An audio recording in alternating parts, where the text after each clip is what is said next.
Hello, everyone, and welcome to the Your Mark on the World show. I'm your host, Devin Thorpe, and our guest today is Samira Harnish, who is the CEO and founder of a refugee supporting organization called Women of the World.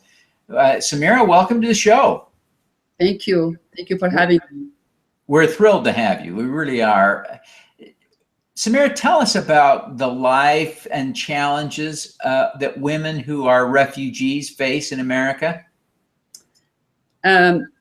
Sure. Of course, in the beginning when they come to America, is not easy. As everybody knows, the refugee, they have to go 3 stages. Flee their country to go to the camp, and from the camp to come over to America or other places. So unfortunately, when they arrived in here, if they were facing poverty in their own country, it will be more in here in the United States, because the main things is they don't know how to speak the language, the English language, and they don't know the culture, they don't know the regulation. And in the meantime, they have only 3 months or 4 months being helped by the resettlement agency. They are ready to be independent, and that is really hard. This is the biggest things, so the federal government money is so little and so confusing, so they don't understand it very well. So this is really a big challenge when they come over here, is the language and of course the regulation and the laws in America. They also, you told me, they're sometimes victims of even more violence when they get here to the United States. What's causing that? If the women coming with the domestic violence, when they come over here to the United States, they don't know their right, they don't know their calling 911, and they don't know the consequences of these. So the violence starts to be worse in the United States because they don't have someone to talk to in their language to save them from the domestic violence. So this is number one. Actually, I see a lot of women, they suffer from it when they come over here. And of course, when it comes in here, the discrimination in our country, and a lot of people, they tell them, especially now, because what they are saying about the ISIS or Daesh, they have the social ostracism is worse, is getting in our country. Yeah. So what do you do with the women? How are you helping these women as they come and arrive here in the United States? So the first things I do is actually to make them feel at home. I mean, this is their house. This is a new house for them. This is a new, they're rebuilding their life in the country by helping them with the pots and pans and with anything that they need in the house to feel this is their home, and they need to prepare food for their kids. It's different when they were in the camp. So this is number one. After that, when I see them, they are settled, and most of them actually, they come with the PTSD, suffering from the PTSD. So I have the connection with the human rights and with the counseling to go and through that. And after that, of course, we're gonna go ahead and give them that tools. The Women of the World, we know, is about practical English and financial empowerment and human rights advocacy. When I say financial empowerment, there's a lot of things is connected with this. I wanted to open my own restaurant. I want to go to college. I wanted to find a job. How do I write resumes? So these things, it comes as a tools for them to help themselves and their family to be independent. Well, it must be really challenging for them. What are some of the challenges that you see and help them through in terms of becoming independent? Because they've got to do that in such you talked about it, it's just a matter of months that they receive aid from the federal government, and then they're on their own. How do you help them to become independent? We do have some wonderful volunteers. They come and they teach with the practical English. So the number one is the English. When I know the language, of course, I'm going to be not lost. If we take, for example, us, when we go in a different country, we don't speak that language. So this is number one. Of course, we have a volunteer to come and teach weekly with the practical English. I want to speak English right now. I wanted to go and meet with my the teacher for my kids to ask them how they are doing and all these things. And the other things is what the challenges they have is, of course, some of those women, they either they have a degree as a doctor or engineer or lawyer, pharmacist, or illiterate in their language, and they never did work in their country. So they don't have that skills of teaching for how do I apply for a job and do these things. So we give the workshop for them. So we always, the women of the world actually created the program from asking those refugees what they wanted to learn, what they want to know, and we do that, so it's for them, this way. So you're doing exactly what they need because they're telling you what they need. Exactly. Yeah, exactly. So, they will tell me, I wanted to parenting workshop, because I don't know, my kids were, when we were in our country, they were listening to me. Now they don't listen because it's the American way. They said we have to be free, or they call 911 because we wanted to talk to them and discipline them. So there's a lot of things, in here, they need to learn about it. It's very, very important to give them this education to be a good citizen. Yes, it's so vitally important to help them transition. Yes. Can you share the story perhaps of one particular woman, maybe with, if you can't use her name, that's fine, but help us understand at a personal level the challenges that they face and how you help them overcome? I will give this actually. I have many stories actually. I will choose one of the ladies. She is from Congo. She came in here she came in as the victim of rape, and her husband got killed, so she ran away with the 3 kids and a handicapped mother. When she came into Utah, at that time, of course, she got her green card, and when one time she went to the grocery, she started to work, of course, from the morning until night. There's a regulation from the federal government to, if I want to help you with the food stamp or with the money to pay for your rent, you have to do this and this and this. So like, for instance, you have to work from this hour to this hour, and from this hour to go to study English. So unfortunately, she came in in the middle of the night. I get a call. She is crying on the phone. I was in the bus, and I lost my wallet, and in her wallet it has her ID, her green card, and she knows, there is no way she could work without the, social security number and with her ID. So I told her, calm her down until in the morning. I'm gonna go to the immigration, take you there, and we talked to the immigration. When we went in there, the officer said, you have to pay $600 for losing your green card, so you could reapply for one. And I said, well, she does not have money, and she has 4 people in her house she has to take care of. And she did not lose it by, she lost it as someone took her wallet. So it's not her fault, So I had to talk many times to many officers in there to make it clear for them.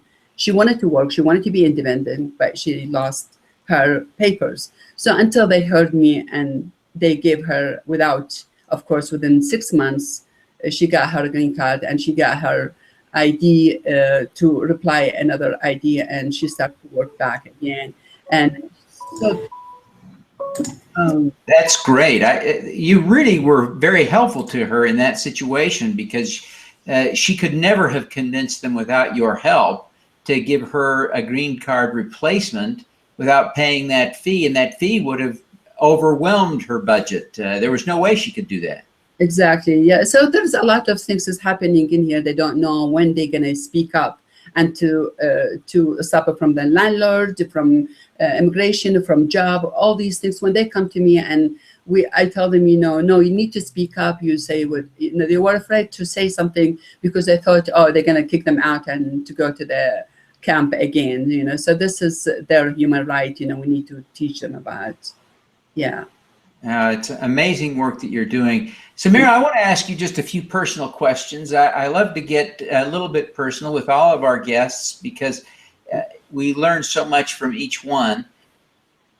you are clearly a role model to the women you're helping and to others. Certainly you've inspired me in the years that we've known each other.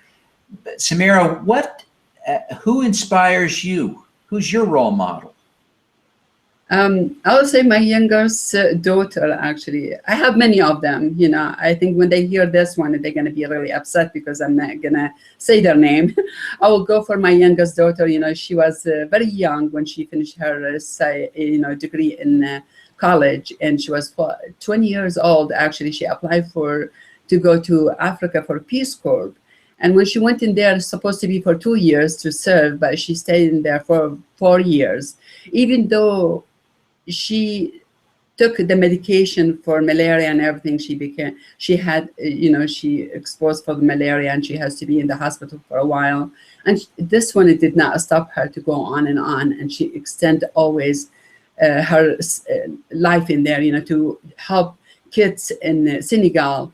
And it was so wonderful, you know, when Obama went to visit him there, you know, she was one of the chosen one to go and meet him and to introduce her work to them, and to see that she's amazing. She is my hero because she learned many languages.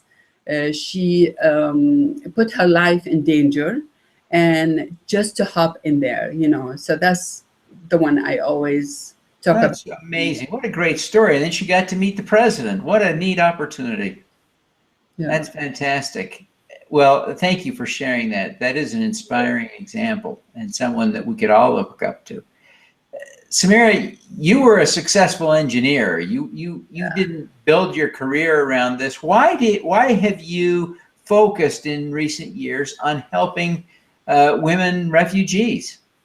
So the first time when I came into America, I was a student. I wasn't a refugee. So, and I say that is because it's different. You know, when you come refugee, you come from war. And no, I came in from rich country, Baghdad, Iraq, at that time. So it was really hard for me when I was in college.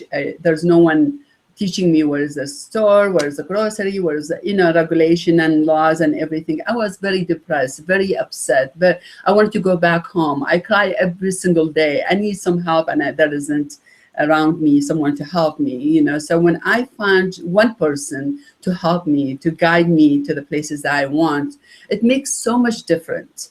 So I am a successful engineer, a senior engineer for over 18 years. I work in one of the largest semiconductor, actually Micron in Boise.